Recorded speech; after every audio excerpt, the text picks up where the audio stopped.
Hi there, queers and comrades. It's Jason Wyman, aka Queerly Complex. And guess what? It's Monday, which means that I'm going to be reading to you. That's right. Every Monday, I'm going to be reading other people's words or works as part of a commitment I am making to 2026 of deepening my practice of slowly studying other people's works and words. Today, I'm going to be sharing excerpts from Revolution and Evolution in the 20th Century by James and Grace Lee Boggs. I love this book. But first, let me tell you about Thursdays Are for Queers and Comrades at 465 Collective.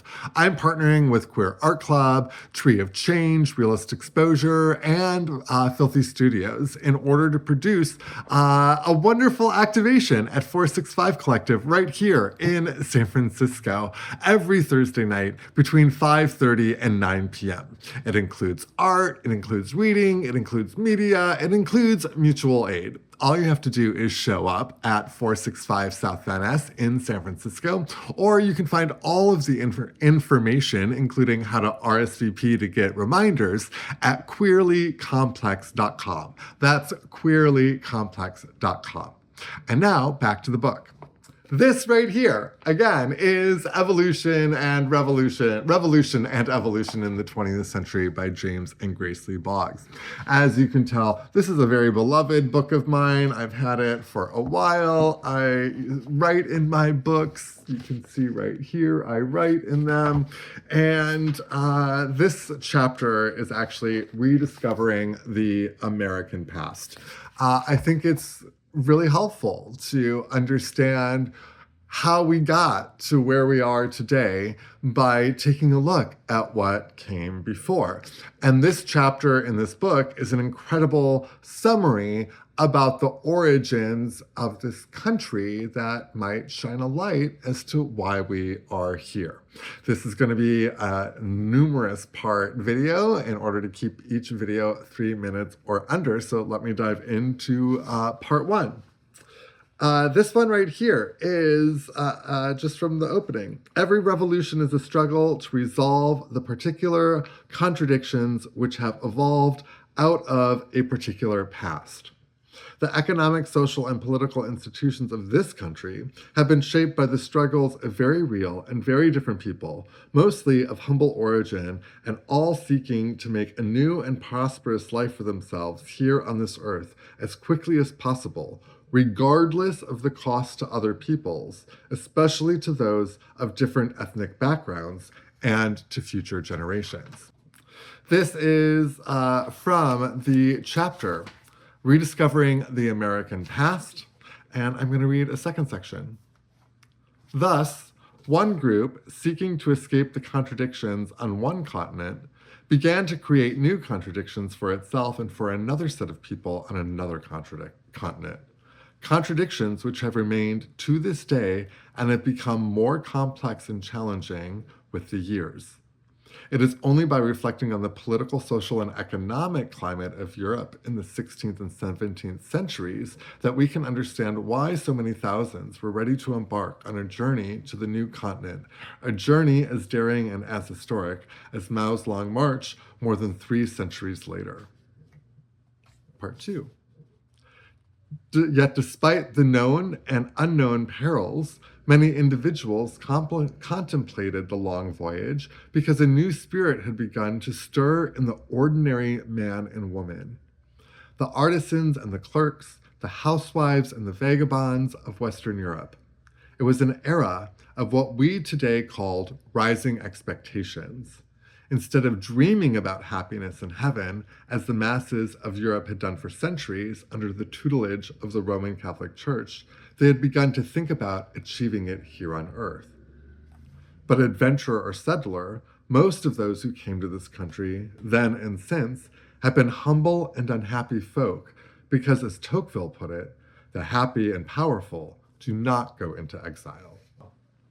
All right, we've already talked a little bit about the origins of this country, and now I'm going to move a little forward. One congregation, which later became our Pilgrims, fled to Holland, where they found religious tolerance. But among people speaking another language and with their own prosperous and tidy culture, there was no opportunity for the Puritans to make converts or to implement their hopes for a new Jerusalem.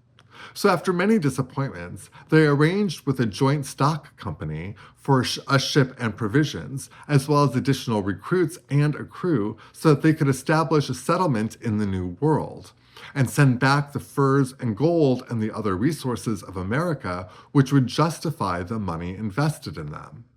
The Puritans were men and women with strong convictions about the ideal relationships between people. But they were soon to find that there is a big difference between ideals and reality. They had embarked on the Mayflower in order to establish a new and united community of true believers. But the new recruits to their contingent were strangers who did not share the ideas or the past experiences of the Puritans. The strangers had no interest in ideology whatsoever. They had only undertaken the journey for the economic opportunities which the New World promised. Thus threatened, the Puritans drew up the Mayflower Compact, which pled all signers to combine ourselves together into a civil body politic for our better ordering and preservation. Through the Mayflower Compact, the Puritans gained assurance that the economic opportunists would stick with the ideologists, while the economic opportunists gained a voice in the decision-making. The Compact is a historic document because it represents the fruit of the first bargaining by working people for political rights in exchange for their contributions in labor. It is a forerunner of the present labor contract, an example of the kind of concessions which those with official power can make to those without power when they are linked by material consideration. Today, many Americans think that the rapid development of this country is the result of the Pilgrims having been a chosen people, a people blessed by Providence because they were brave enough to turn their backs on Europe, leaving behind its persecution and tyranny, risking the dangers of the ocean voyage to come to the new continent where there was such unlimited opportunities. Such an explanation introduces an element of predestination and inevitability into the decisions made by the Pilgrims. More important, it evades the contradiction within which the settlers were trapped and their relations with the Indians because their concept of man/woman was, not surprisingly, limited by their historical experiences. We must rid ourselves once and for all of this concept of chosen people. Not to berate the Pilgrims for their historical limitations, but in order to not get trapped ourselves in the limitations of this concept. Once you begin to use divine providence or a supernatural power to justify self-interest, you impose limits on your own human capacity and responsibility to reflect on the develop an enlarged concept of humanity in relation to those different from you, and thus in relation to your own humanity. Again, this is James and Grace Lee Boggs, Revolution and Evolution in the 20th Century, from the chapter Rediscovering the American Past. Thus, the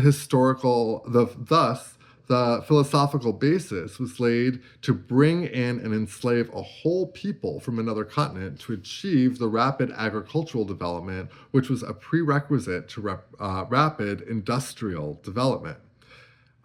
This philosophy led to many wars, all in the name of manifest destiny. When the war ended, the contradictions and differences, which had been submerged in the struggle against the common enemy, came to the surface. In his original draft of the Declaration of Independence, Jefferson had accused the King of England of many crimes. These included bringing, quote, on the inhabitants of our frontiers the merciless Indian savages, whose known rule of warfare is an undistinguished destruction of all ages, sexes, and conditions of existence, unquote, and the waging of, quote, cruel war against human nature itself, violating its most sacred rights of life and liberty in the persons of a distant people who had never offended him, captivating and carrying them into slavery in another hemisphere, or to incur miserable death in their transportation thither, unquote.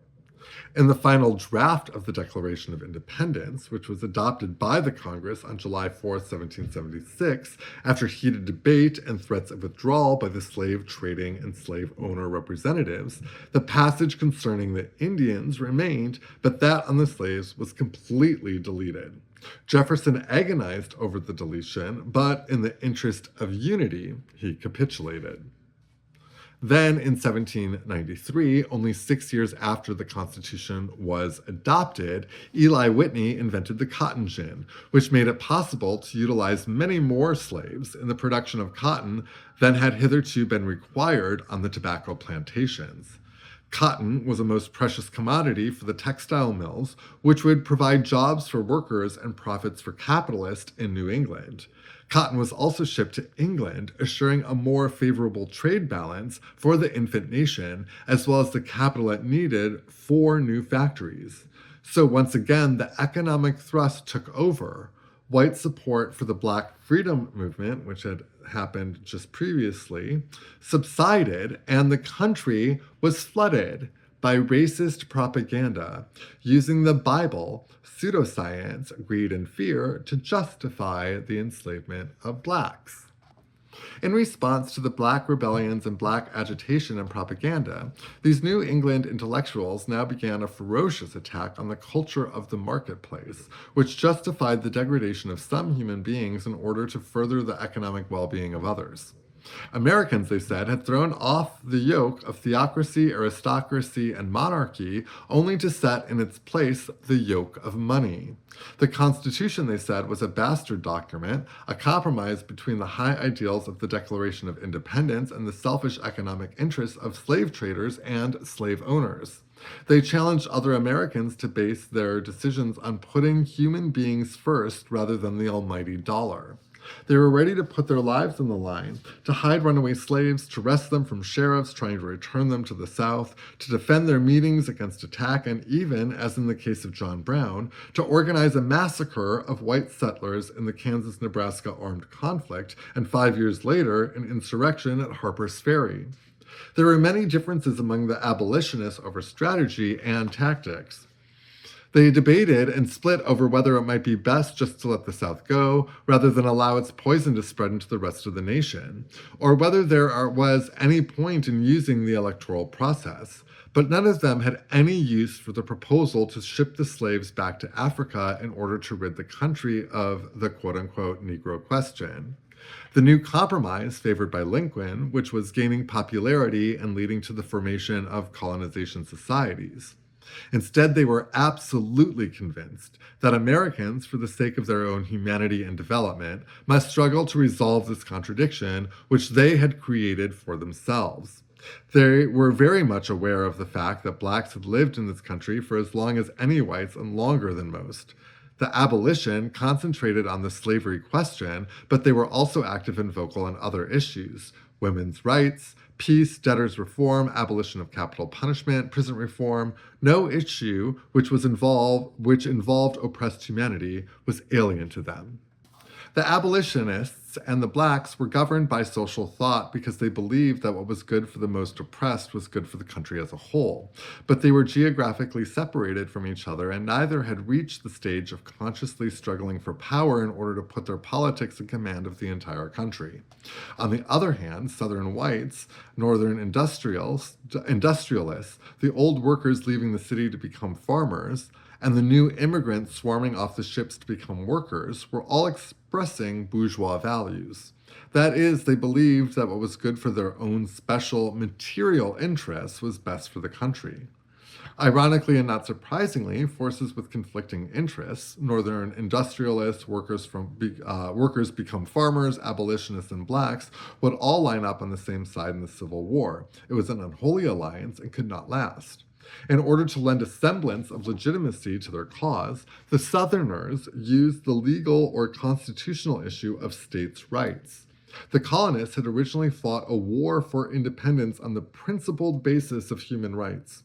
And on this basis, it was conceivable that until the adoption of the Constitution, any individual could have appealed to a national government over and above the states.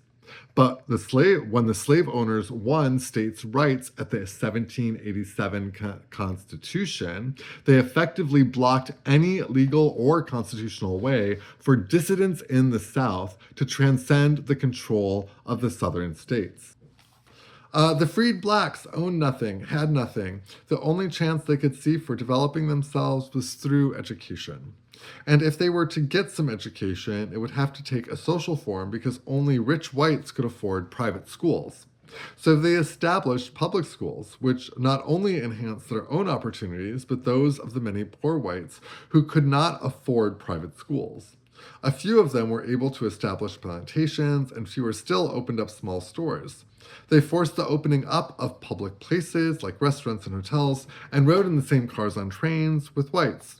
For a brief period, the socially conscious black forces, aware of their destitute existence, put forward such humanitarian ideas that even poor whites who had small land holdings, as well as those who had formerly acted as slave drivers for the master plantation owners, were in sympathy with their cause.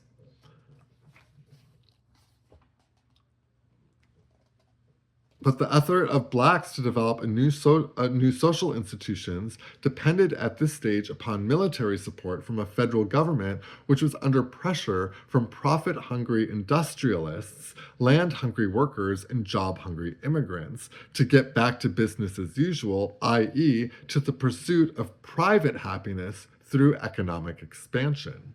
The result was that in 1877, still another compromise was reached between the North and South. In exchange for quote-unquote home rule, i.e. states' rights under another name, or with the withdrawal of federal troops, the South agreed to support Rutherford Hayes, the Northern businessman's candidate for president in a disputed election. Thus, once again, the best and brightest minds of this country capitulated to blackmail. After fighting a bloody civil war allegedly to free the slaves, then declaring them legally free, the North allowed them to be put back into a state of servitude equal to or worse than that of slavery. In exchange for the opportunity to develop the West and North as they saw fit, the Northern industrialists gave back to the Southern slaveholders the right to exploit the blacks as they saw fit. Once again, the nation had put economic development, economic expansion, and the material self-interest of the individual ahead of all human considerations. For a brief period in the 1880s and 1890s, black and white farmers in the South attempted to come together in what was been called the populist movement. But the populist movement was no less a self-interest movement just because it united two self-interested groups. Poor blacks and poor whites, mainly farmers, combined their forces to fight for their economic interest in credit, cheap money, and lower shipping rates against northeastern railroad and banking interests. The movement developed primarily in the border states and did not include the white workers in the North, nor the new immigrants who were taking over so many of the jobs in the expanding heavy industry. In the North, these white workers were already beating up blacks who attempted to get jobs in the mills and mines. Motivated only by self-interest, they regarded their jobs as private property to be protected against other workers from other ethnic groups, much as the farmer regards his or her piece of land.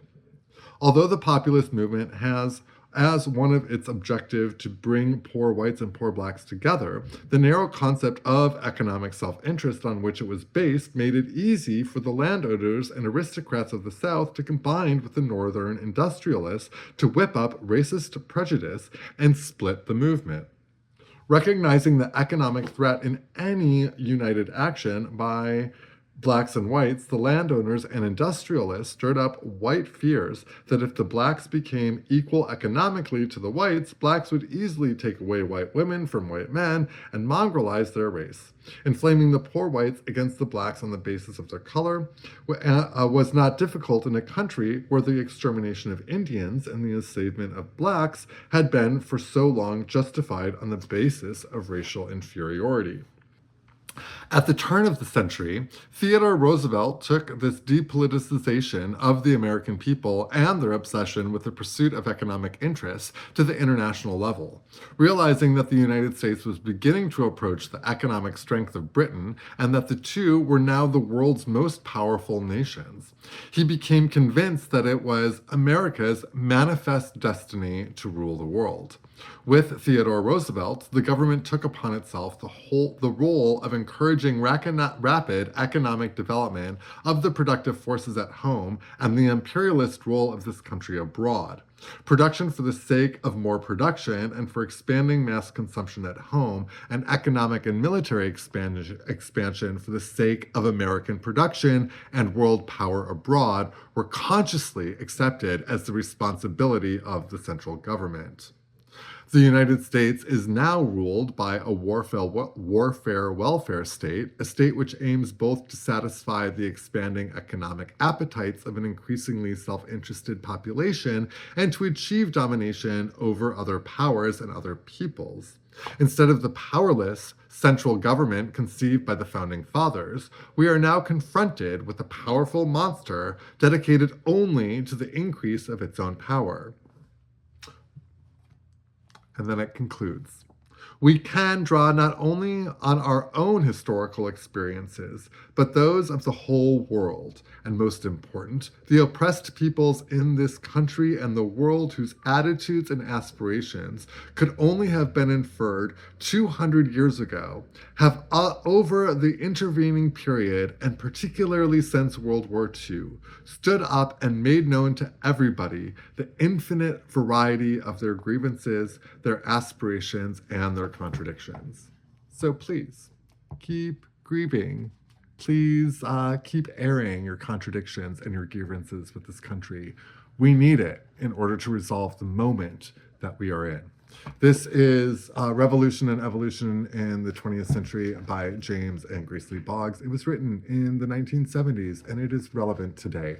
The chapter is Rediscovering the American Past. My name is Jason Wyman, also known as Gorilla Complex. Ciao, y'all.